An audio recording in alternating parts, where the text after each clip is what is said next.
13वें श्लोक में भगवान कहते हैं, देहिनोऽस्मिन् यथा देहे कौमारं यौवनं जरा तथा देहांतर प्राप्ति धीरस्तत्र न मुह्यति। जिस प्रकार देहधारी जीवात्मा इस स्थूल देह में क्रमशः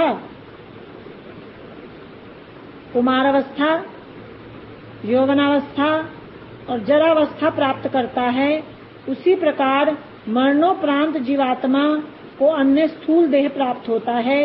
धीर व्यक्ति देह की उत्पत्ति और नाश के विषय में मोहित नहीं होते हैं।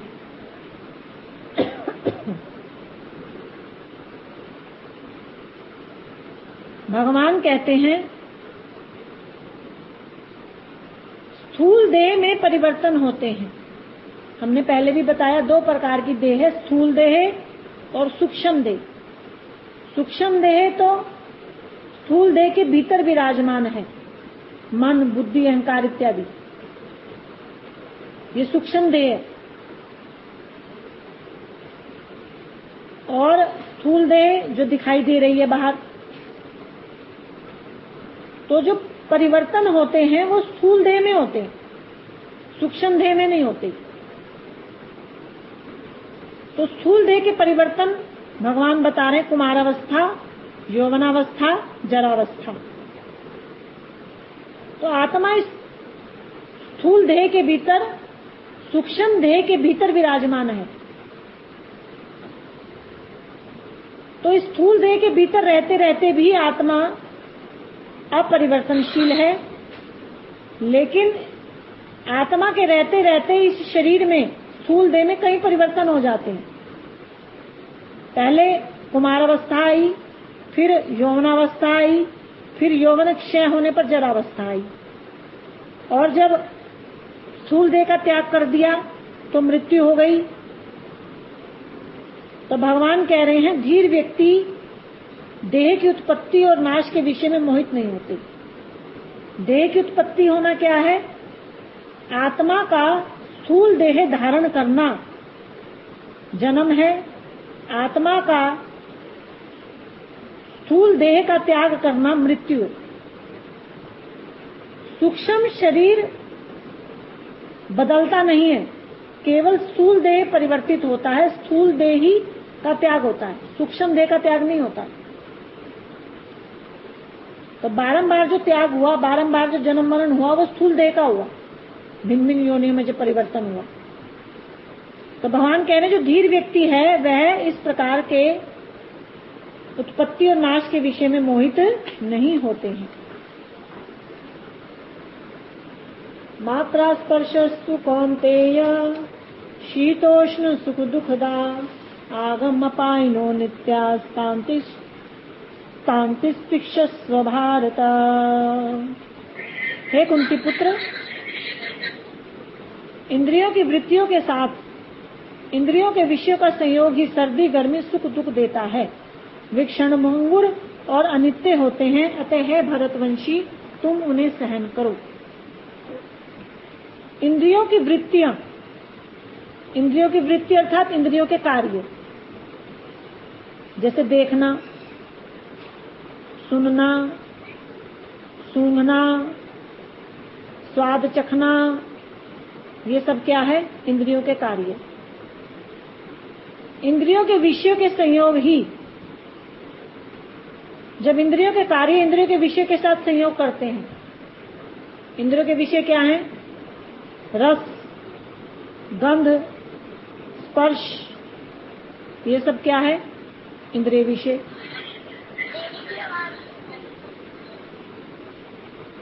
तो जब इंद्रियों के कार्य इंद्रियों के विषयों के साथ संयोग होते हैं तो वही सर्दी गर्मी और सुख दुख देते हैं। जैसे ठंडा जल गर्मी में जब हमारे तन को स्पर्श करता है या जब हम उसको पीते हैं तो वह हमें सुख देता है। वही ठंडा जल सर्दी में दुख देता है। हमारी त्वचा जब किसी कोमल वस्तु को स्पर्श करती है, मुलायम वस्तु को स्पर्श करती है तो वह सुख देता है। जब किसी कांटेदार वस्तु को स्पर्श करती है तो वह हमें दुख देता है।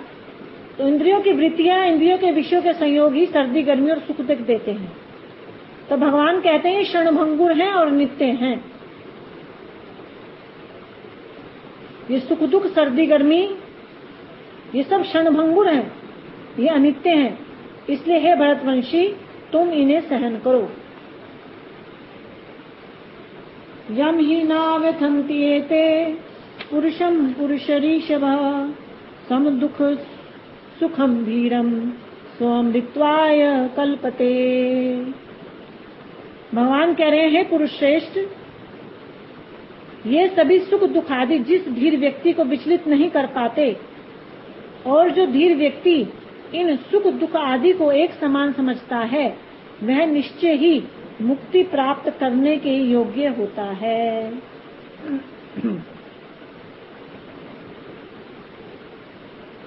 तो भगवान कह रहे हैं धीर व्यक्ति को विचलित नहीं कर पाते। क्या विचलित नहीं कर पाते? सुख दुख। जो धीर व्यक्ति होता है वह सुख दुख को समान समझता है, तो वह निश्चय ही मुक्ति प्राप्त करने के योग्य। तो धीर व्यक्ति अर्थात भक्त,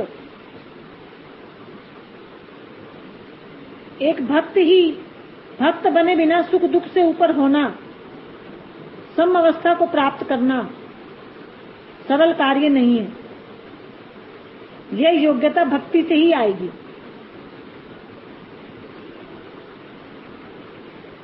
जब भक्ति निष्ठा तक पहुंच जाएगी, अनर्थ निवृत्ति के बाद अवस्था आती है निष्ठा।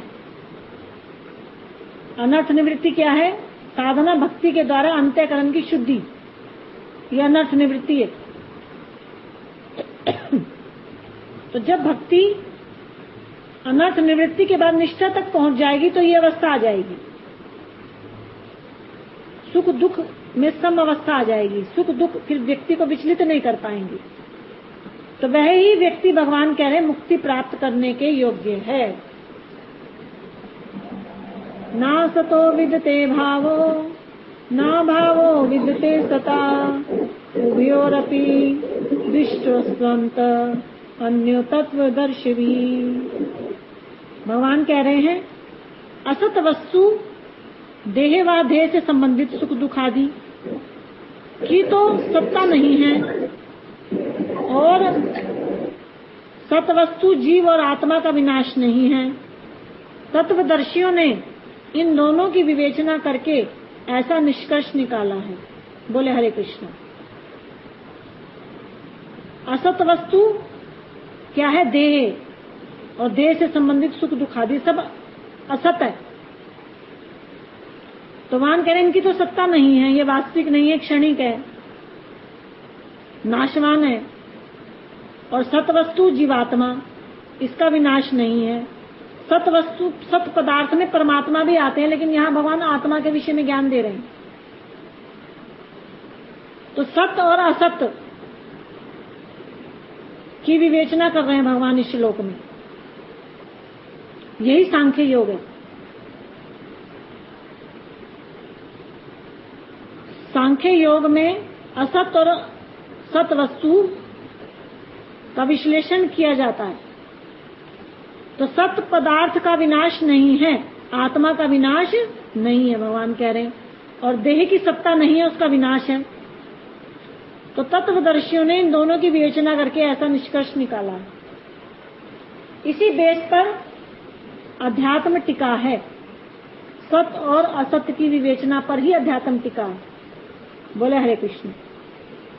हरे कृष्ण कृष्ण कृष्ण हरे हरे, हरे राम राम राम हरे हरे। अविनाशी तु तद्विद्धि येन सर्वम् इदं ततम् विनाशमवस्थस्य न कश्चित् कर्तुम् अर्हति। किंतु जिसके द्वारा यह संपूर्ण शरीर व्याप्त है, उस सत्य वस्तु जीव को तुम अविनाशी जानो। कोई भी उस अविनाशी जीव का विनाश करने में समर्थ नहीं है। बोले हरे कृष्ण। भगवान कह रहे हैं जिसके द्वारा ये संपूर्ण शरीर व्याप्त है। किसके द्वारा व्याप्त है संपूर्ण शरीर? जीवात्मा के द्वारा। इस शरीर में जीवात्मा की उपस्थिति चेतनता से अनुभव की जा सकती है। शरीर में यदि चेतनता है तो इसी से पता लगता है कि जीवात्मा शरीर के भीतर है। यदि चेतनता नहीं तो आत्मा शरीर के भीतर नहीं, शरीर मृत है। तो आत्मा की शक्ति से ही शरीर चल रहा है। आत्मा शरीर के भीतर पूरे शरीर में व्याप्त है, लेकिन ऐसे व्याप्त नहीं है जैसे कोई निराकार वस्तु व्याप्त हो जाती है। आत्मा शरीर के भीतर एक स्थान पर रहते हुए अपनी शक्ति के द्वारा पूरे शरीर में व्याप्त है। बोले हरे कृष्णा। आत्मा निराकार नहीं है, निराकार वस्तु भी व्याप्त होती है। आत्मा साकार है। आत्मा का साइज बताया गया। बालग्र शत भागस्य शतदा कल्पितस्य च। बाल की नोक के 10,000वें हिस्से के बराबर आत्मा का साइज है। और ये आत्मा हर शरीर में समान एक ही साइज की है। हाथी के भीतर भी उतने ही साइज की है और एक कीड़ी के भीतर भी उतने ही साइज की है। मनुष्य के शरीर के भीतर भी उतने ही साइज में है। तो नाना योनियों में गमन करती है, लेकिन अविनाशी है।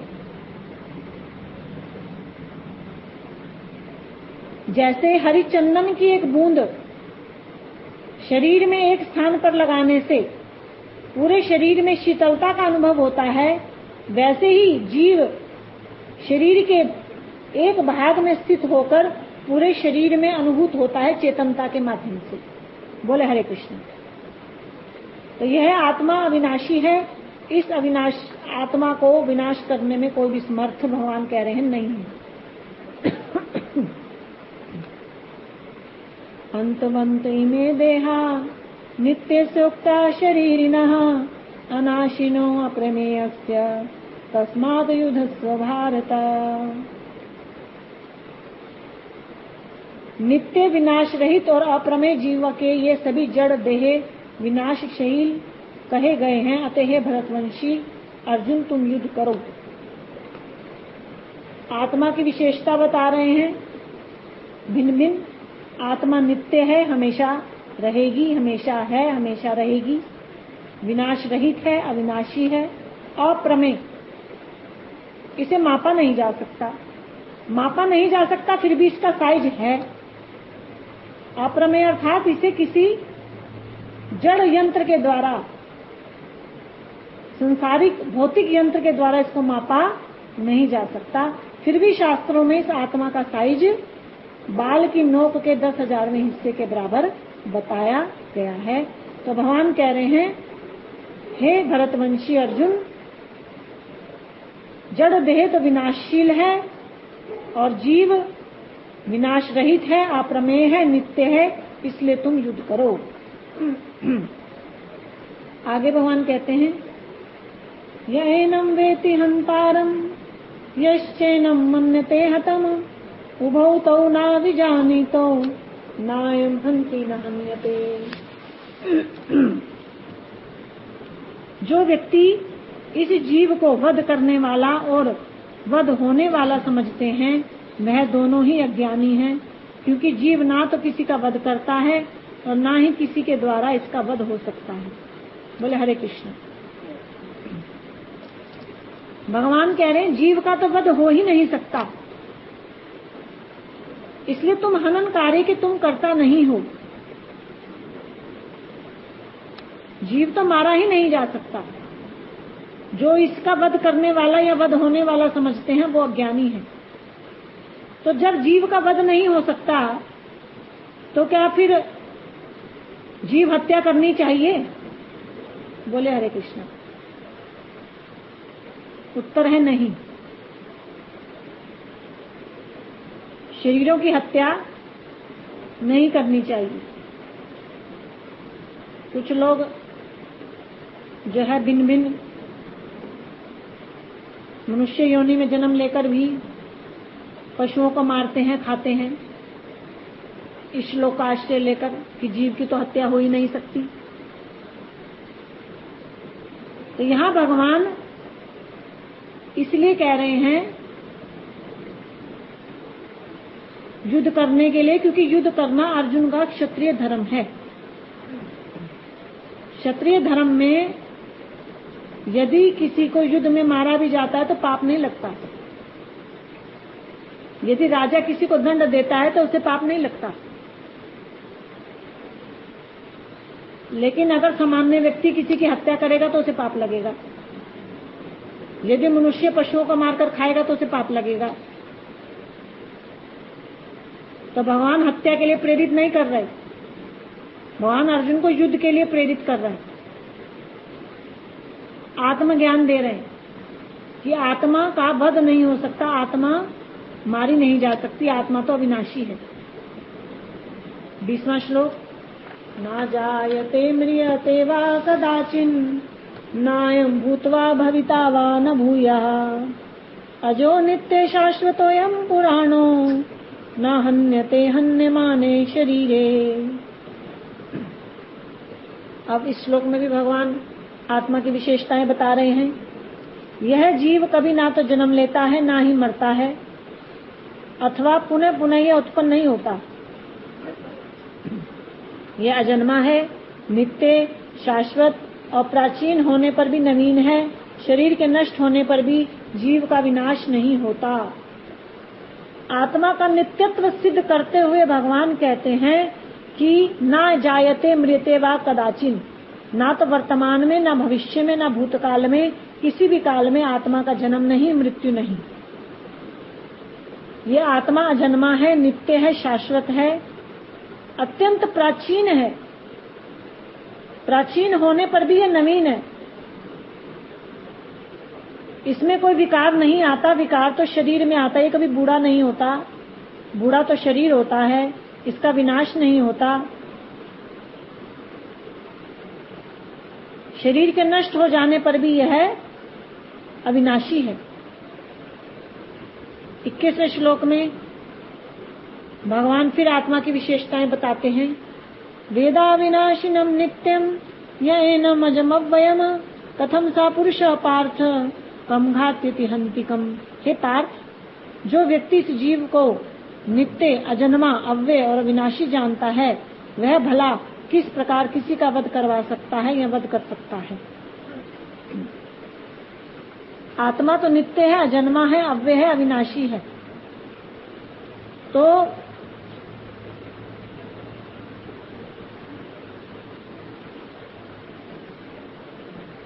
वह किसी का वध कैसे कर सकता है या करवा सकता है। अर्थात आत्मा का विनाश नहीं है, आत्मा शाश्वत है।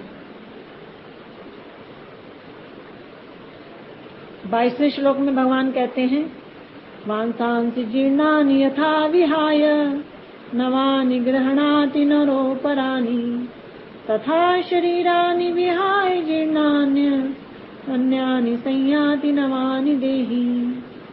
जिस प्रकार मनुष्य जीर्ण वस्त्रों को त्याग कर दूसरे नूतन वस्त्रों को धारण कर लेता है, उसी प्रकार जीव भी जीर्ण शरीरों को त्याग कर दूसरे नूतन शरीरों को धारण करता है। इस श्लोक में भगवान ने शरीर की तुलना करी है वस्त्रों से और आत्मा की तुलना करी है वस्त्रधारी से। जैसे मनुष्य वस्त्रों को बदलता है, ऐसे ही जीवात्मा भिन्न भिन्न शरीर बदलती है वस्त्रों की भांति। जैसे पुराने वस्त्रों को त्याग कर नए वस्त्र धारण करने में कोई दोष नहीं, कोई दुख नहीं, ऐसे ही जीवात्मा भी जीर्ण शरीरों को त्याग कर नूतन शरीरों को धारण करती है। शरीर की तुलना वस्त्रों से की है। 23वां श्लोक, नैनम छिदन्ति शस्त्राणि नैनम दहति पावका ना चैनम क्लेदन्त्यापो ना शोष्यति मारुतः। इस जीव को ना तो शस्त्रों के द्वारा खंडित किया जा सकता, ना अग्नि के द्वारा जलाया जा सकता, न जल के द्वारा भिगोया जा सकता, ना ही वायु के द्वारा सुखाया जा सकता। अर्थात आत्मा को न शस्त्र के द्वारा, न अग्नि के द्वारा, न जल के द्वारा, न वायु के द्वारा किसी भी प्रकार से कोई व्यथा, कोई पीड़ा नहीं दी जा सकती। अच्छेद्योऽयम् अधेयोऽयम् अक्लेद्य अशोष्येव च नित्य सर्वगतः स्थाणुर् अचलोऽयम् स्था सनातना। भगवान कह रहे हैं अच्छेद्योऽयम्, यह जीव विभाजित ना होने वाला है। पिछले श्लोक में कहा नैनम छिदन्ति शस्त्राणि, से शस्त्र के द्वारा विभाजित नहीं किया जा सकता। यहाँ पुनः वही बात कह रहे हैं, जीव विभाजित ना होने वाला है। दोबारा क्यों कहा भगवान ने कि कोई ये सोच सकता है कि इसे शस्त्र के द्वारा नहीं विभाजित किया जा सकता, किसी और के द्वारा विभाजित किया जा सकता होगा, तो भगवान कह रहे हैं अच्छेद्य, इसे विभाजित किया ही नहीं जा सकता।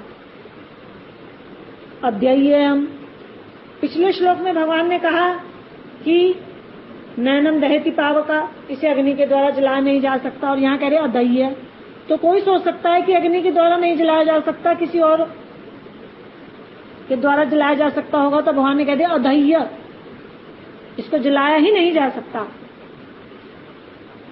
फिर कह रहे हैं अक्लेद्य, पिछले श्लोक में कहा भगवान ने क्लेदन्त्यापो न चैनम, जल के द्वारा भिगोया नहीं जा सकता, तो भगवान ने कह दिया कि इसको जल के द्वारा ही नहीं, किसी अन्य रसायन के द्वारा, किसी भी वस्तु के द्वारा, पदार्थ के द्वारा इसको गीला किया ही नहीं जा सकता।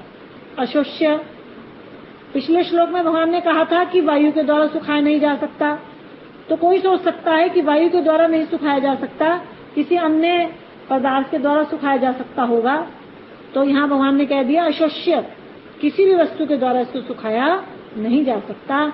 ये आत्मा नित्य है, सर्वगता, सर्व योनियों में भ्रमण करने वाला है, 84 लाख योनियों में, स्थाणु अचलोऽयम् सनातना, और सर्व योनियों में भ्रमण करने पर भी यह एक ही स्वरूप में रहता है, स्थिर रहता है, अपरिवर्तनशील रहता है, यह सनातन है, इसमें कोई भी विकार नहीं होते, इसमें कोई भी परिवर्तन नहीं होते। अव्यक्तोऽयम् अचिन्त्योऽयम् अविकारोऽयम् उच्यते तस्मात् देवं विदित्वेनम् नानुशोचितुम् अर्हसि। यह जीव नेत्रेंद्रियों से अगोचर होने के कारण अव्यक्त, मन से अगोचर होने के कारण अचिंत्य, और जन्म, अस्तित्व, वृद्धि, परिवर्तन, क्षय व मृत्यु, इन 6 विकारों से रहित होने के कारण अविकारी कहलाता है। अतः जीव को इस प्रकार जानने के कारण तुम्हारा शोक करना अनुचित है। नेत्रेंद्रियों से अगोचर होने के कारण अव्यक्त, यह जीव नेत्र इंद्रियों से अगोचर, अर्थात इंद्रियों से दिखाई, नेत्र इंद्रिय से दिखाई नहीं दे सकता। अव्यक्त, अव्यक्त अर्थात अदृश्य। अव्यक्त का अर्थ यहाँ निराकार नहीं लगेगा, अव्यक्त का अर्थ लगेगा अदृश्य।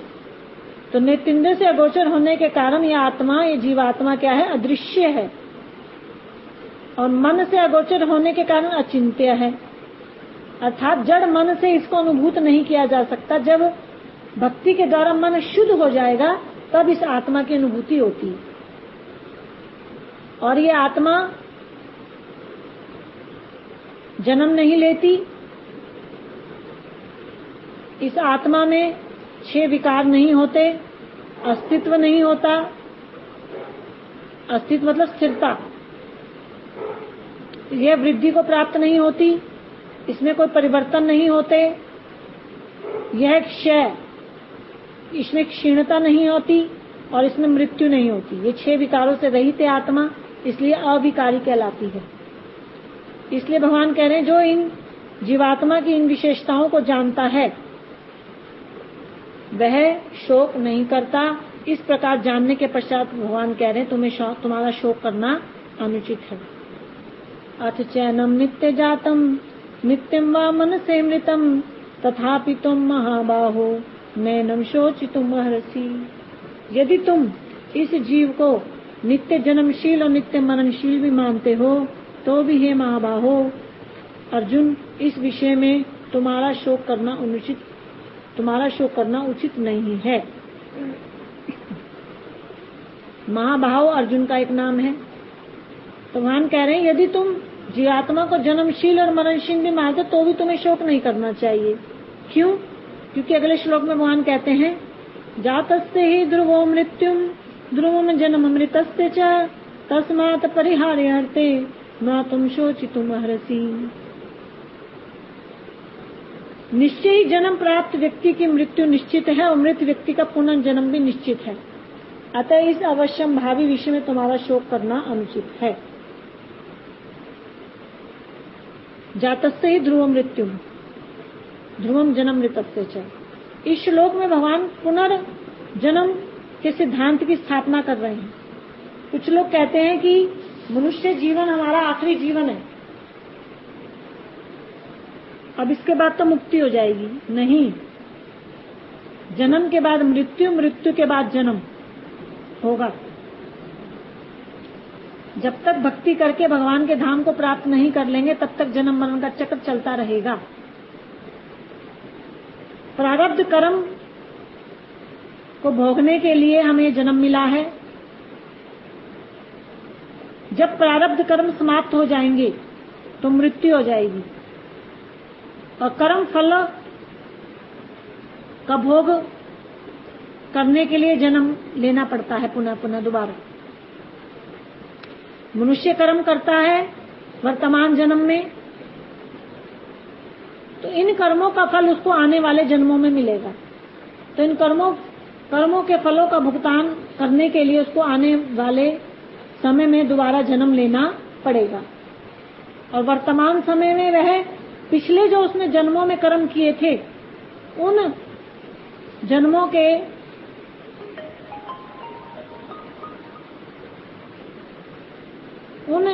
के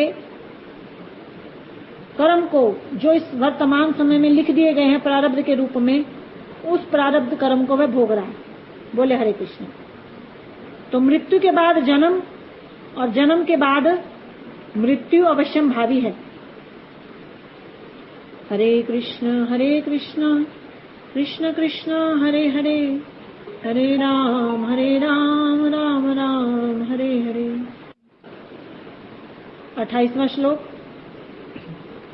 अव्यक्तादीनि भूतानि व्यक्त मध्यानि भारत अव्यक्त निध्यान्येव तत्र का परिदेवना। हे भरतवंशी अर्जुन, सभी जीव जन्म से पूर्व अव्यक्त रहते हैं, जन्म के पश्चात मध्य अवस्था में व्यक्त हो जाते हैं और मृत्यु के पश्चात पुनः अव्यक्त हो जाते हैं।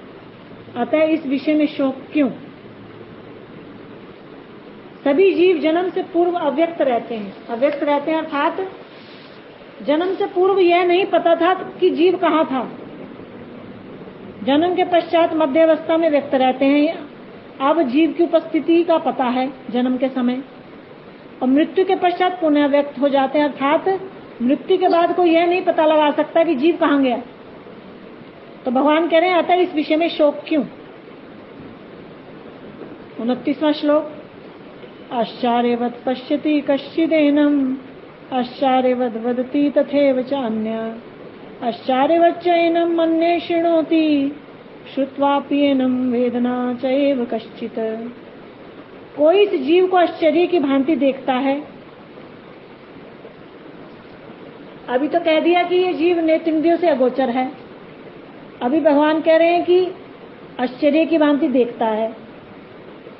तो कोई कौन?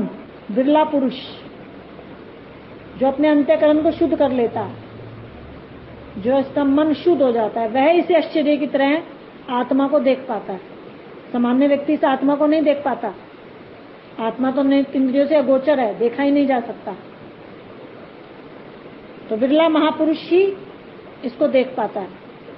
भगवान कह रहे कोई इस जीव को आश्चर्य की भांति देखता है, कोई आश्चर्य की भांति कहता है, उपदेशक इसके बारे में शास्त्रों से ज्ञान लेकर इस आत्मा के बारे में कहते हैं। कोई इसे आश्चर्य की भांति सुनता है, श्रोता इसके बारे में सुनते हैं आत्मा के विषय में। कोई इसे सुनकर भी इसके विषय में कुछ नहीं जान पाते। तत्वविद व्यक्तियों द्वारा श्रवण कराए जाने पर भी कुछ लोग आत्मा के विषय में सुनकर भी समझना ही नहीं चाहते। अधिकांश श्रोता इसके बारे में जानना ही नहीं चाहते। उनकी बुद्धि केवल देह तक रहती है, उनकी बुद्धि आत्मा तक पहुंच ही नहीं पाती। 30वां श्लोक, देहि नित्यवद्वयम् देहे सर्वस्य भारता तस्मात् सर्वाणि भूतानि न तुम शोचितुमर्हसि। हे भरतवंशी अर्जुन, सभी के शरीरों में स्थित यह जीव नित्य अवध्य है, इसलिए सभी जीवों के लिए तुम्हारा शोक करना अनुचित है। तो आत्मा अवध्य है, इसे मारा नहीं जा सकता, अविनाशी है। तो भगवान ने दूसरे अध्याय के 11वें श्लोक से लेकर दूसरे अध्याय के 30वें श्लोक तक सांख्य योग का उपदेश दिया।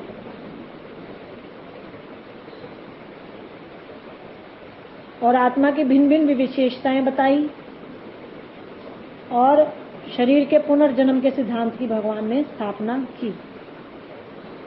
बोले हरे कृष्ण। अब 31वां श्लोक। अब भगवान यहां से स्वधर्म समझा रहे हैं अर्जुन को। स्वधर्मम अपि च वैक्ष्य न विकम्पितुम अर्हसि धर्माधि युद्धाश्रय अन्यत शत्रस्य न विद्यते।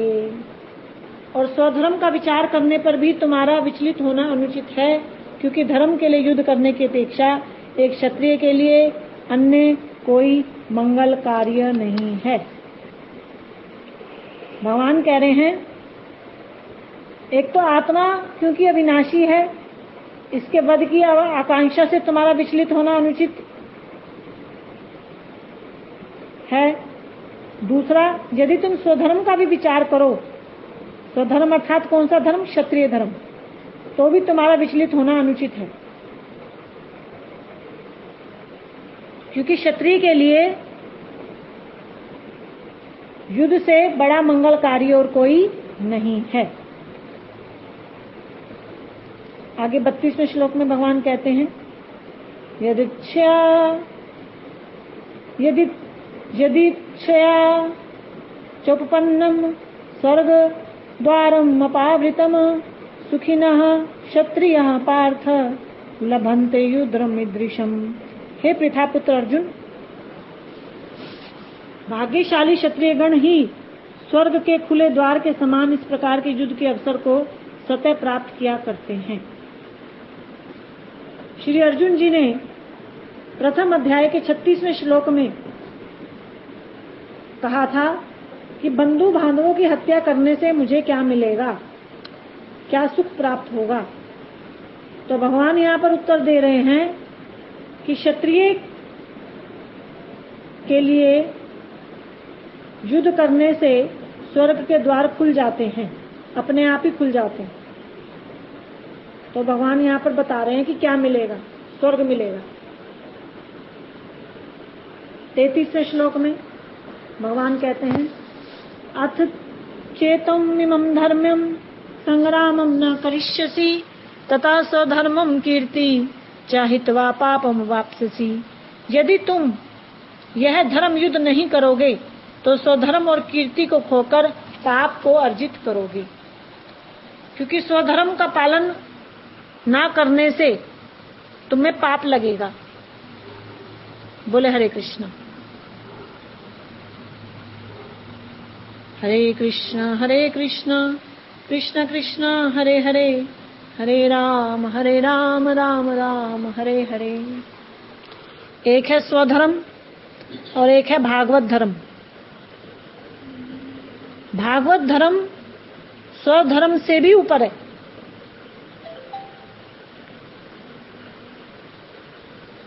तो भगवान ने अर्जुन को स्वधर्म का उपदेश देते हुए कह रहे हैं कि तुम्हें पाप लगेगा।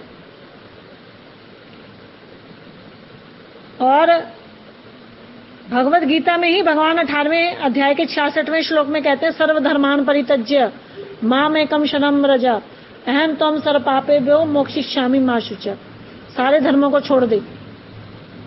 बोले हरे कृष्णा। तो कौन से धर्मों को छोड़ने की बात कह रहे हैं वहां? स्वधर्म की।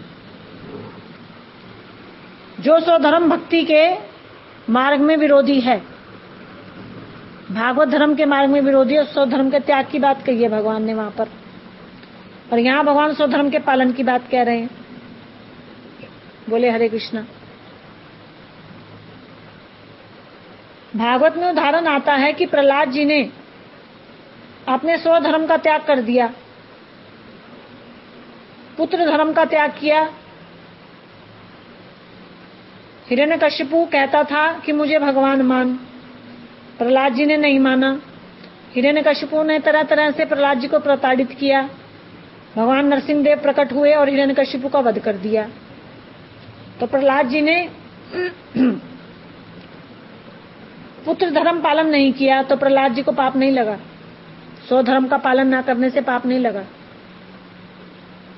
लेकिन भगवान यहाँ अर्जुन को स्वधर्म का पालन करवा रहे हैं, क्षत्रिय धर्म का पालन करवा रहे हैं। बोले हरे कृष्णा। क्योंकि ये जो क्षत्रिय धर्म का पालन किस लिए करवा रहे हैं? क्योंकि ये जो युद्ध हो रहा था, ये युद्ध के माध्यम से भगवान युधिष्ठिर महाराज को राजा बनाना चाहते थे और उनके माध्यम से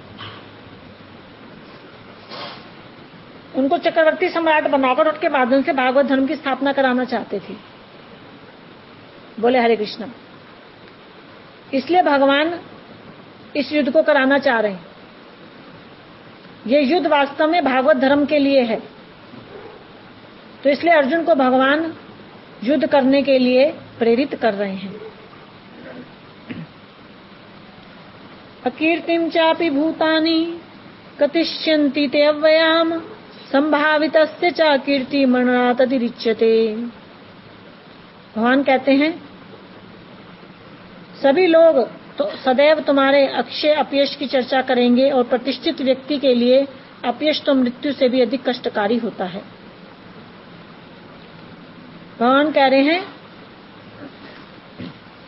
हे अर्जुन, तुम्हारा यश तो सर्वत्र चारों दिशाओं में फैला है, तुम अजय रहे हो, तो यदि तुमने ये युद्ध ना किया तो तुम्हारा अपयश हो जाएगा। और प्रतिष्ठित व्यक्ति के लिए अपयश मृत्यु से भी बढ़कर है। प्रतिष्ठित व्यक्ति की अगर यश चला गया तो वह मृत्यु से भी ज्यादा दुखदायी है। भयात रणातु प्रतम मन्यन्ते त्वां महारथा येषां च त्वं बहुमतो भूत्वा यास्यसि लाघवम्। दुर्योधन पक्ष के महारथी योद्धागण तुम्हें भय के कारण युद्ध से पलायन करने वाला मानेंगे और जिनकी दृष्टि में तुम अत्यंत सम्मानित योद्धा रहे हो, उन्हीं की दृष्टि में तुम तुच्छता प्राप्त करोगे। भगवान कहते हैं तुम क्या सोच रहे हो कि दुर्योधन ये सोचेगा कि तुमने करुणावश युद्ध भूमि छोड़ दी, स्नेहवश भ्रातृ स्नेहवश युद्ध भूमि छोड़ दी? नहीं, दुर्योधन सोचेगा कि तुमने के भय के वश तुमने युद्ध भूमि छोड़ी, वह तुम्हें कायर मानेंगे, उनकी दृष्टि में तुम तुच्छता को प्राप्त करोगे। 36वें श्लोक में भगवान कह रहे हैं अवांचे वादाश्च बहुन वदिष्यन्ति तवाहिता निंदस्तस्व समर्थ्यम ततो दुःखतरम नु किम। तुम्हारे शत्रुघ्न तुम्हारे सामर्थ्य की निंदा करते हुए अनेक न कहने योग्य कटु वचन कहेंगे, तुम्हारे लिए इससे अधिक दुख का विषय और क्या हो सकता है। भगवान कहते हैं तुम्हारे शत्रुगण तुम्हारी निंदा करेंगे, तुम्हारा उपहास करेंगे और यह तुम्हारे लिए बड़ा ही दुखदायी होगा। हतो वा प्राप्स्यसि स्वर्गम जीत्वा वा भोक्ष्यसे महीम तस्मात् उद्दिष्ट कौन्तेय युद्धाय कृत निश्चय हे कुंती पुत्र अर्जुन, यहाँ तो युद्ध में मारे जाने पर तुम स्वर्ग प्राप्त करोगे, या फिर युद्ध जीतने पर पृथ्वी के साम्राज्य का भोग करोगे। अतः कृत संकल्प होकर युद्ध के लिए खड़े हो जाओ। तो मर गए तो स्वर्ग मिलेगा, जीत गए तो पृथ्वी के साम्राज्य का भोग मिलेगा। अर्थात दोनों ही दिशाओं में कल्याण ही कल्याण है। 38वें श्लोक में भगवान कहते हैं, सुखे दुखे समे कृत्वा लाभ लाभो जया जयो ततो युद्धाय युजस्व नैवं पापम वाप्स्यसि। सुख दुख लाभ हानि जय पराजय को समान समझते हुए तुम युद्ध के लिए तत्पर हो जाओ, इसलिए इस प्रकार तुम्हें पाप नहीं लगेगा। बोले हरे कृष्ण।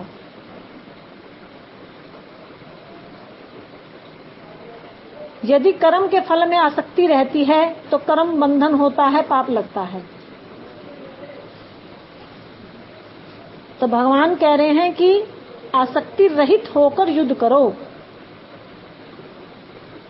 सुख दुख लाभ हानि जय पराजय में को समान कर समझा जाएगा जब कर्म से आसक्ति निकल जाएगी, कर्म के फल से आसक्ति निकल जाएगी। उसका फल चाहे सुख आए, चाहे दुख आए, चाहे लाभ आए, चाहे हानि आए, चाहे जय आए, चाहे पराजय आए, तो आसक्ति रहित होकर युद्ध करने के लिए भगवान अर्जुन को कह रहे हैं।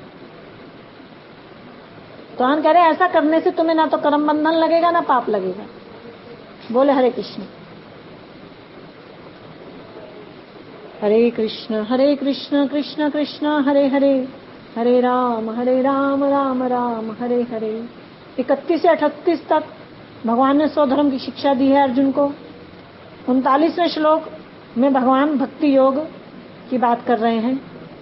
एषा ते अभिता सांख्ये बुद्धि योगे त्विमां शृणु, बुद्धया युक्तो यया पार्थ कर्म बंधन प्रहास्यसि। हे पृथापुत्र अर्जुन, अब तक मैंने आत्म अनात्म की विवेचना विषयक सांख्य योग के विषय में वर्णन किया है। आत्म अर्थात सत पदार्थ, अनात्म अर्थात असत पदार्थ। सत असत की विवेचना, आत्म अनात्म की विवेचना, इसी का नाम सांख्य योग है। तो हम कह रहे मैंने अभी तक सांख्य योग के विषय में वर्णन किया है, किंतु अब तुम्हें भक्ति योग विषय ज्ञान दे रहा हूं। बुद्धया युक्तो, बुद्धि योग है तिमाम सुनो, बुद्धि योग के विषय में सुनो। बुद्धि योग का एक अर्थ भक्ति योग भी है। तो भगवान कह रहे हैं मैं तुम्हें भक्ति योग विषय ज्ञान दे रहा हूं। और इस बुद्धि योग की भगवान ने विशेषता भी बता दी। क्या? कर्म बंधन प्रहास्यसि। भक्ति में ज्ञान से युक्त होने पर तुम कर्म बंधन से मुक्त हो जाओगे, ये पहली विशेषता बताई। यदि कोई भक्ति योग का पालन करता है, भक्ति में ज्ञान अर्जित करता है, उसका पालन करता है, तो क्या होगा? संसार बंधन से मुक्त हो जाएगा। बोले हरे कृष्ण। तो यदि किसी को संसार बंधन से मुक्त होना है, कर्म बंधन से मुक्त होना है, तो उसे भक्ति योग का पालन करना ही होगा। बोले हरे कृष्ण। 40वें श्लोक में भी भगवान भक्ति योग की महिमा बता रहे हैं। नेहाभिक्रम नाशो अस्ति प्रत्यवायो न विद्यते, स्वल्पमस्य धर्मस्य त्रायते महतो भयात्। भगवान कहते हैं इस भक्ति योग में किए गए प्रयत्न का ना तो कोई नाश होता है, ना ही इसके पूर्ण ना होने पर कोई दोष लगता है। इस भक्ति योग नामक धर्म का थोड़ा सा भी पालन संसार रूपी महाभय से उद्धार करता है। बोले हरे कृष्ण। भगवान कहते हैं इस भक्ति योग में किए गए प्रयत्न का कोई भी नाश नहीं होता, अर्थात भक्ति कभी नष्ट नहीं होती। यह भक्ति योग की बहुत बड़ी विशेषता है। यदि हम कर्म की बात करें, किसी अनुष्ठान की बात करें, व्रत पूजा इत्यादि की कर्म की, तो उस अनुष्ठान का प्रयत्न किया और यदि वह प्रयत्न को पूरा नहीं कर पाया तो उसका फल नहीं आएगा।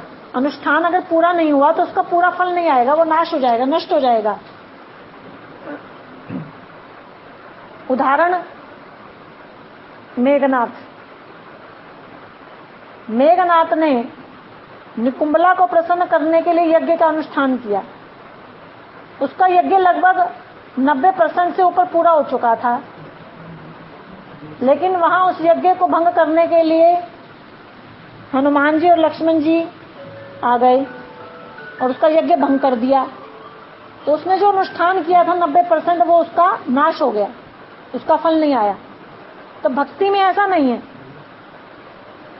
भक्ति यदि इस जन्म में 10% भी कर ली तो अगले जन्म में 11% से शुरू होगी, उसका नाश नहीं होगा। 10% की हुई भक्ति का नाश नहीं होगा, अगले जन्म में भक्ति आगे से शुरू होगी। तो भक्ति की बहुत बड़ी विशेषता है।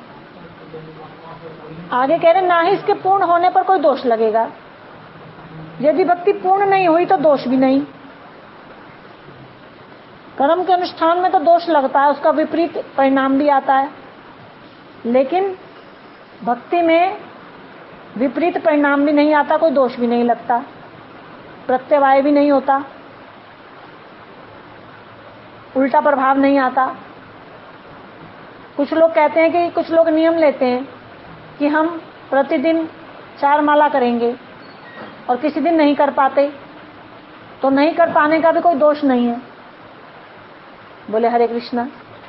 तो भक्ति में कोई दोष नहीं है उसके पूर्ण होने पर, ना पूर्ण होने पर। स्वल्पमस्य, यदि थोड़ी सी भी कर ली, स्वल्प थोड़ी सी, त्रायते महतो गया, तो ये महान भय से रक्षा करेगी। संसार रूपी महाभय से क्या कर देगी? उद्धार कर देगी। बोले हरे कृष्णा। संसार रूपी महाभय, सबसे बड़ा भय क्या है? 84 लाख योनियों में मनुष्य योनि सर्वश्रेष्ठ योनि है। तो मनुष्य योनि में आने के पश्चात निचली योनियों में गिरने का भय सबसे बड़ा भय है। तो यदि कोई इस जन्म में मनुष्य जीवन में स्वल्पमस्य थोड़ी सी भी भक्ति की शुरुआत कर लेगा तो संसार रूपी महाभय से उसका उद्धार हो जाएगा, वह निचली योनियों में गिरने से बच जाएगा। तो ये भक्ति की महिमा है। भक्ति में प्रयत्न में कोई नाश नहीं, इसके पूर्ण न होने पर कोई दोष नहीं, और थोड़ी सी भी करने पर यह महाभय से क्या करती है? उद्धार करती है। कर्म अनुष्ठान में दोष है, कर्म अनुष्ठान में ना पूर्ण होने पर यह पूर्णता नष्ट हो जाता है, और कर्म हमें संसार में बांधने का भी कार्य करता है, लेकिन भक्ति हमारी सदा सर्वदा रक्षा करती है। हरे कृष्ण कृष्ण कृष्ण हरे हरे, हरे राम राम राम हरे हरे। तो 39वें और 40वें श्लोक में, दूसरे अध्याय के 39 और 40वें श्लोक में भगवान ने भक्ति की महिमा बताई है।